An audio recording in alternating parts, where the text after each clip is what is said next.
Gott kvöld, kæru áhorfendur, velkomin í föstudagsþáttinn á N4. Við erum með spritbrúsan hérna til taks á tímum veirunar, en látum það ekki stoppa okkur. Hefum fengið góða gesti í sófann og þau ætla að segja okkur allt Wilko. Velkomin, Kári, framkvæmdastjóri Wilko, og Árný, höfundur vaflanna. Velkomin. Takk fyrir, takk. Það stendur mikið til hjá Wilko. Eigum við að byrja kannski bara á alþjóðlega vöffludeginum, Kári? Já, sko, alþjóðlega vöffludagurinn var þannig að hann á langa sögu. Já. En ætla að hafa ekki verið kringu 2014 sem við fórum að veikja honum svona eftir tekt og reyna að gera eitthvað svona skemmtilegt úr honum, svipað eins og bolludagurinn. Já. Og hérna, þetta er alltaf vaxið og hérna, þetta árið átti að vera svona toppurinn í þessu. Já. Og vorum að skipuleika einhverja 10 kynningar. Já. En þarna... Þær kannski frestast eitthvað árið eða svo. En það kemur ekkert í veg fyrir að fólk fái sér vöfflur samt? Nei. En síðan höfum við núna undan ár unnið þetta með þetta raftækjafyrirtækjum. Já. Þannig að við höfum fengið þau til að slá af verðum á vöffljónum. Þannig að ég veit að á mörgum stöðum er góður afsláttur á vöfflum núna. Nei, á vöffljónum. Ég get eiginlega ekki horft á þetta mikið lengur á þess að smakka. Hérna, það eru diskar líka fyrir ykkur og svona. Þið hljótið að vera alveg deyju spenningi að smakka vöfflurnar. En Árný, þú ert höfundurinn að uppskriftinni. Getur aðeins sagt okkur svona hvernig þetta kom allt til? Já, ég skal reyna að segja það í stuttu máli. Það var semst þannig að ég var að vinna í mjólkursamlaginu heima á Blönduósi. Og það var svona, þetta var náttúrulega allt, eins og ég sagði, kannski að reyna að útskýra, þetta var allt undir sama hatti áður fyrr. Semst mjólkursamlag Wilko og sláturhúsið og það. Og þannig ég var svona í starfum hjá öllum þessum aðilum. Og það kom upp svo hugmynd sem sagt í mjólkursamlaginu var verið að framleiða mjólkurduft. Hvort að hægt var að nýta það í einhverja vörur fyrir Wilko og búa til einhverja línur þar. Og það safnaðist bara upp einhvern veginn? Já, umfram mjólk var þurrkuð og það safnaðist bara svona upp birgðir og kannski gaman að geta nýtt það betur á heimasvæðinu og það kom upp hugmynd hjá mjólkurbúrstjóranum Páli Svavarssyni hvort það var hægt að búa til pönnukökur. Eitthvað sem þurfti svolítið af mjólkurdufti í og þá fengum við til liðs við okkur Ingu Birnu Tryggvadóttur sem hafði unnið landsmótið í pönnukökubakstri og hún kom aðeins inn í mjólkursamlagið og við fórum á stað með að reyna að búa til fyrst pönnukökur og það var svona svolítið bragðsótt svo að það var úr að ég óskaði bara eftir hvort það mætti prófa vöfflurnar í fyrst og sjá hvernig það gengi því það virkaði svona kannski einfaldara og svona þannig kannski fór svo vinna af stað en það var pínu svona hausverkur að finna hráefni náttúrulega á þessum tíma. Þetta var, hvað segirðu? Ekkert internet, þetta hefur verið ég held þetta að vera 92. 92? Já, mér finnst það, já. Þú bara að senda fax út allan heim eða? Þá var maður bara að senda og leita að hráefnum og prófa sér svo bara áfram Og er þetta uppskriftin upprunalega? Já, þetta er upprunalega uppskriftin. Það er rauninni dálítið gaman að segja fyrir því að það er ekki neinu breytt. Nei. Og bara sem dæmi að þegar hún gerði þetta þá skrifaði hún Royal Liftuduft. Já. Það er Royal Liftuduft. Það er Royal Liftuduft í þessu. Og sett framleiðendur af eggjaduft og fituduft eru þeir sömu. Já, þannig að það hefur ekkert breyst bara. Nei. Nema það hefur breyst salan, eða ekki?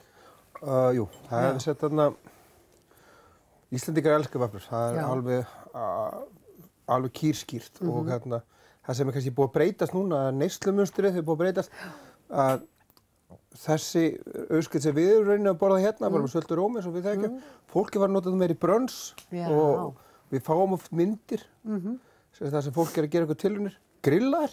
Nei. Jú. Steikja þér fyrst og, bara beint á grillið? Það er með eitthvað svona velti vöfflujárn á grillið. Já.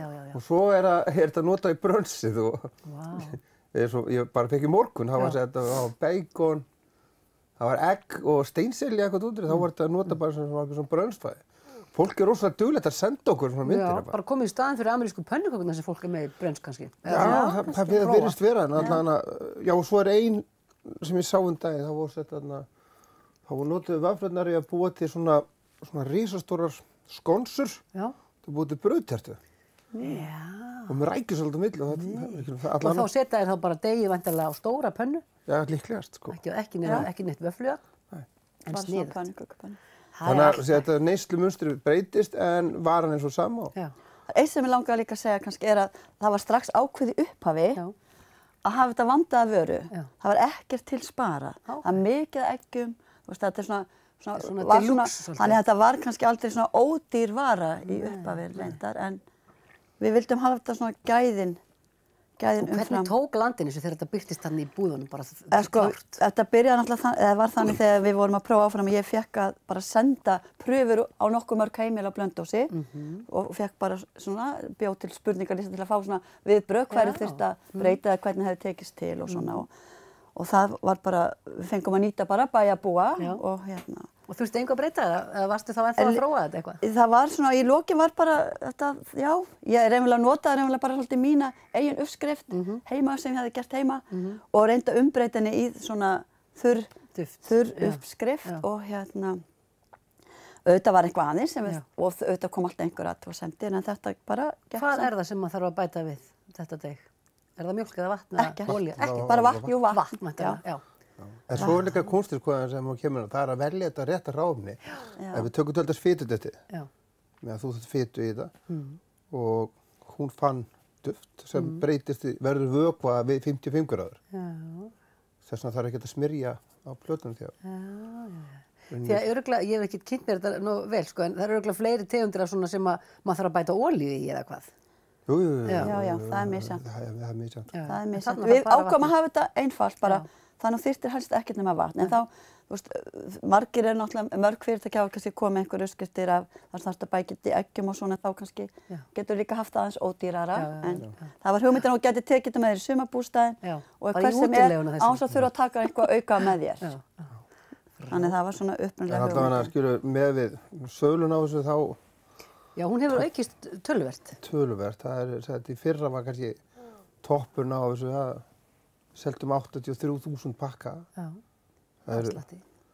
Það er slatti og þetta ár hérna kemum við virkilega vel af stað. En líka annað hótel að fara að nota þetta meira í morgunmat. Og við erum með marga aðra sem að kaupa á okkur. Duftið fyrir þarna hótel. En Vilko er ekki bara vöfflur, þið eru með allt eitt og annað. Já, við erum til dæmis stærstir í kryddum á landinu. Já, þetta vissi ég ekki. Nei, það er margir sem halda að Prima sé erlent krydd. En Prima var keypt frá Kópavogi 2006 og við framleiðum alltaf á Blönduósi. Já. Hvað eru margir í vinnu í Vilko? 14. Já. Í 12 stöðugjöldum. Þannig að þetta er ágætlega... Ísland stór vinnustæður með við, kannski. Já. En svo erum við að hylkja líka, við erum að poppa. Hvað er að hylkja? Við erum að setja svona fæðupótefni inn í svona lyfjahylki. Já. Þannig að við Eitt og annað. Áður en því að tíminn er að hlaupa frá okkur, það er líka 50 ára afmæli. Já, sko, Vilko er 50 ára. Já. Og við ætlum að fagna því sumar eins og mögulega getum. Já. Og vonandi getum við verið með smökkinn sem við frestuðum. Já. En það er svona ýmislegt í tengslu við afmæli sem við ætlum að gera og saman þessar nýju vörur sem var svona aðeins að skjóta inn. Já. Sem munu koma markaðir í sumar og við ætlum að reyna að gera þetta mikið úr þessu. Já. Og reyna að kynna bara Vilko aftur. Já. Og rifja kannski upp gömlu góðu auglýsinguna. Við viljum Vilko. Ég 3 sekúndur. Já, það var eftirminnileg auglýsing. Já, mjög merkileg auglýsing. Og kannski mikið keyrð þegar við vorum alltaf að fá sætsúpu í eftirmat í gamla daga. Já. Það er svolítið breyttið tímar. Nákvæmlega. Happirgúsasúpu. Já. En kærar þakkir fyrir að koma í þáttinn og segja okkur frá Vilko, Kári og Árný og gleðilegan alþjóðlegan vöffludag 25. mars. Já. Allir að fá sér vöfflur. Já. Takk fyrir. Takk fyrir okkur.